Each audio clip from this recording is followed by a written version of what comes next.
நண்பர்கள் அனைவருக்கும் அன்பார்ந்த வணக்கம். இன்றைய பதிவில் ஜெர்சியில் 2 சினை மாடுகளோட விற்பனை பதிவு தான் பார்க்க போகிறோம். 2 மாடுகளுமே ரொம்ப கம்மி பட்ஜெட்டில் விற்பனைக்கு வந்திருக்குது. நல்ல கறவைத்திறன் வாய்ந்த மாடுகளாக விற்பனைக்கு வந்திருக்குதுங்க. சுழி தவறலாம் எதுவும் கிடையாது. இந்த 2 மாடுகளுமே எந்த ஊரில் இருந்து விற்பனைக்கு வந்திருக்குது, ஒவ்வொரு மாட்டோட கறவைத்திறன் எவ்வளோ, விலை நிலவரம் எல்லாமே தெளிவாக பார்க்கலாம் வாங்க. இப்போ பார்த்துட்டு இருக்க இந்த செவல மாடு 2ஆம் மித்து மாடு அப்படின்னு தான் சொல்லியிருக்காங்க. பல் வந்து கடைப்பலுங்க. 9 மாதம் சினையாக இருக்கக்கூடிய மாடு. இந்த கண்ணு போட 10லேருந்து ஒரு 5 நாட்கள் பக்கம் பிடிக்கும். கறவைத்திறனை பொறுத்தவரை ஒரு 12-13 லிட்டர் தாராளமாக கறவை எதிர்பார்க்கலாம் அப்படின்னு தான் சொல்லியிருக்காங்க. திருவாரூர் டிஸ்ட்ரிக்ட்லேருந்து விற்பனைக்கு வந்திருக்குது. திருவாரூர் டிஸ்ட்ரிக்ட்லேருந்தால் தமிழ்நாடு பூரா டிரான்ஸ்போர்ட் வசதி உண்டு. நல்ல வளர்ப்பு மாடு தான், நல்ல குவாலிட்டியான மாடு, நல்ல ஃபேக்ட்ரி தரக்கூடிய மாடு அப்படின்னு தான் சொல்லியிருக்காங்க. எல்லா கிளைமேட் அடாப்ட் பண்ணிக்கும்.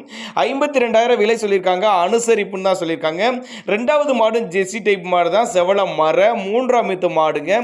இதுவும் பல் கடைப்பல் அப்படின்னு தான் சொல்லியிருக்காங்க. 9 மாதம் சினியா இருக்கக்கூடிய மாடு. இதுவும் கண்ணு போறதுக்கு 5 நாட்கள் பக்கம் டைம் எடுத்துக்கும் அப்படின்னு தான் சொல்லியிருக்காங்க. எல்லா கிளைமேட்டுக்கு கொண்டு போன அடாப்ட் பண்ணிக்கும். இதோட கறவை ஒரு 12 லிட்டர் கறவை குறையாது அப்படின்னு தான் சொல்லியிருக்காங்க.